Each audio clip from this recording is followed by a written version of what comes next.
Hamilton e Verstappen saem zerados do Azerbaijão e isso mantém o campeonato em aberto. Mas qual terá sido o tamanho do prejuízo para esses dois pilotos depois dessa corrida? Numa temporada em que cada ponto importa, o título vai ser decidido nos detalhes. O GP do Azerbaijão de 2021 marcou mais um duelo entre Lewis Hamilton e Max Verstappen nessa briga palmo a palmo, ponto a ponto, pelo título mundial. Mais uma vez, os dois se mostraram em condições de ganhar a corrida, mas saíram de lá no zero. Primeiro, o Max Verstappen, que liderava a corrida facilmente e vinha fazendo uma sequência de voltas rápidas com larga vantagem para o segundo colocado quando bateu violentamente depois de ter um pneu estourado. Ele e o Lance Stroll estouraram pneus nessa corrida, o que tem também um pouco a ver com o estilo de pilotagem de cada um. Isso fez com que o Max saísse de lá zerado e provocou também uma bandeira vermelha, que deu uma nova largada na corrida. Largando em segundo lugar, o Hamilton poderia ter a chance de fazer um pódio ou até mesmo de vencer, mas por causa de um erro do próprio Hamilton, ele passou reto com problema de freio e acabou ficando no zero. Mas é bom que se diga, errar e ter azar é parte do jogo. E eu vou pegar esses caras aqui da foto como exemplo para você ver que a vida de um campeão nem sempre é fácil. No ano do primeiro título, em 1981, o Nelson Piquet, tão famoso por ser um grande acertador de carros, cometeu um erro ali de principiante, fez uma aposta errada no GP do Brasil e jogou uma corrida fora, largando de pneus slick, corrida essa que foi vencida pelo seu maior rival. E se não fossem dois abandonos desse maior rival, o Carlos Reutemann, no finalzinho da temporada, talvez o Piquet não tivesse vencido esse campeonato.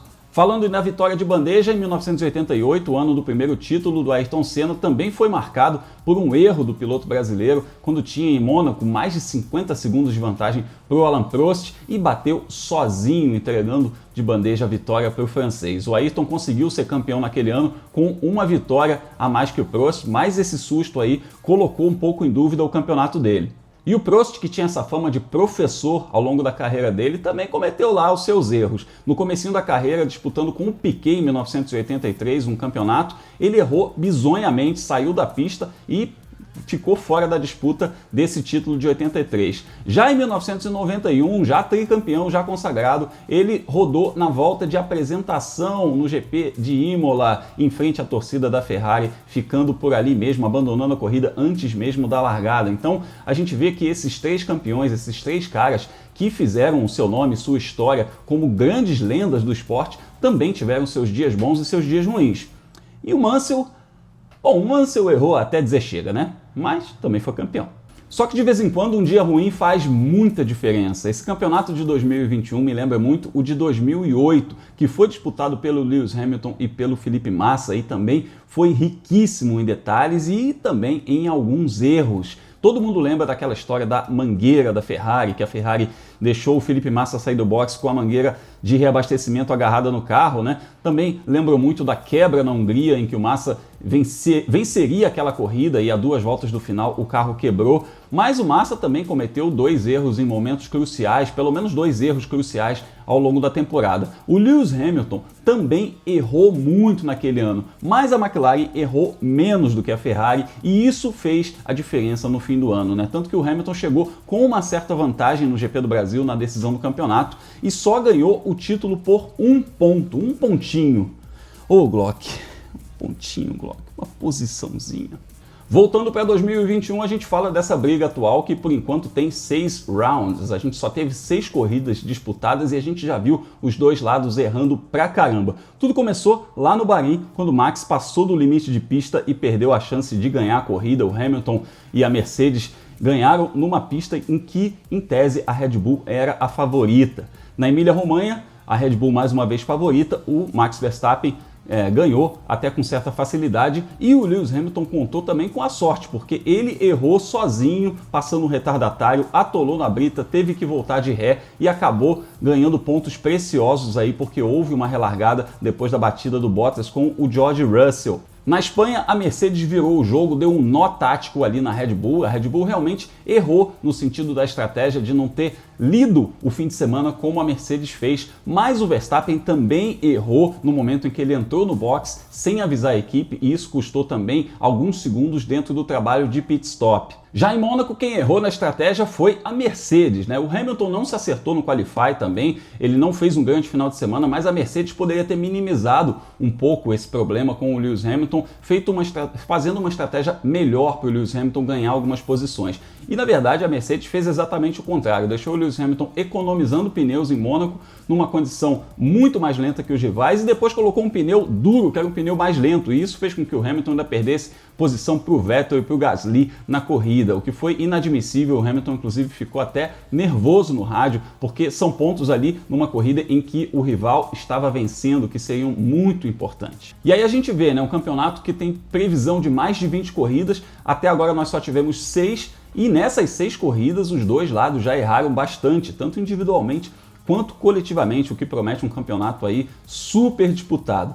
Mas o que será que vai fazer a diferença? O que vai pesar nesse campeonato em que os dois lados estão jogando tudo o que podem? Bom, duas coisas têm que ser muito consideradas. A primeira delas é o trabalho em equipe. No Azerbaijão a gente viu que a Red Bull teve realmente um conjunto melhor, isso é fato, mas a gente viu o segundo piloto trabalhando muito bem. O Sérgio Pérez mereceu a vitória porque ele fez o trabalho de piloto número 2 e de piloto número 1 na mesma corrida. Quando ele precisou proteger o Verstappen, que liderava, ele fez isso, bloqueou o Lewis Hamilton, e quando caiu no colo dele a chance de vencer, ele foi lá e conseguiu vencer. Então é o trabalho perfeito, além de somar pontos na briga pelos construtores, ele fez as duas coisas que se esperam dele, né? Protegeu o candidato ao título e ainda somou pontos necessários ali, vencendo uma corrida, impedindo que o grande rival dele vencesse. Coisa que a gente não tá vendo o Valtteri Bottas fazer, né? O Bottas parece estar num fim de relacionamento com a Mercedes, um fim de relacionamento que tá ali cheio de trocas de farpas, e isso não é bom, isso pode fazer sim a diferença em relação ao campeonato, porque quando a Mercedes precisar do Bottas, talvez o Bottas não entregue aquilo que se espera dele. Se já não está entregando tecnicamente, imagina no quesito motivação. Então sim, esse trabalho em equipe pode ser um bônus aí para a Red Bull pode se dar bem em cima da Mercedes na relação do trabalho de equipe, mas a gente tem que lembrar que enquanto equipe, enquanto empresa, enquanto organização, a Mercedes é fortíssima. São mais de 1.200 funcionários aí com um padrão altíssimo de qualidade que fez esses títulos dos últimos anos. Então, nesse aspecto, a gente tem que considerar também que vai além do trabalho da pista, né? Então, o trabalho de equipe pode ser um trabalho também de fábrica, no desenvolvimento do carro, para que o carro melhore em relação ao carro da Red Bull. E o outro fator que eu destaco aí nessa briga direta pelos dois concorrentes ao título é a cabeça, o mindset, cabeça forte. Os dois precisam ter cabeça forte para disputar um título mundial. Sempre foi assim, não importa a época, piloto que disputa título mundial tem que ter cabeça forte. A gente viu o Hamilton voltando para o box, arrasado ali, pedindo desculpas ao time, e certamente vai transformar esse erro do Azerbaijão em motivação para as próximas corridas. Já o Verstappen, a reação foi inversa. Quando ele saiu do carro ali com o pneu furado, ele chutou o pneu, que certamente não deve ter deixado o pessoal da Pirelli muito feliz, mas é um descontrole que a gente já viu ele tendo em outras ocasiões, né? Nesse ano a gente já viu o Verstappen empurrando um câmera, a gente viu inclusive no sábado lá no GP do Azerbaijão que ele estava com cara de pouquíssimos amigos, porque ele achava que a pole position ia ser dele, ele foi prejudicado pela bandeira vermelha. Então esse desequilíbrio também pode pesar a favor do Lewis Hamilton em algum momento. O Hamilton é um cara muito mais experiente, é um cara que já ganhou campeonatos, não tem essa pressão de ganhar o primeiro campeonato, então a cabeça forte é outro fator que pode fazer muita diferença, principalmente na fase final do campeonato. E no campeonato com tantos detalhes eu te pergunto, o que vai fazer mais diferença nessa briga direta pelo título e quem leva melhor no final do ano? Responde aqui para mim nos comentários porque eu quero saber a sua opinião. Um forte abraço e até o próximo vídeo.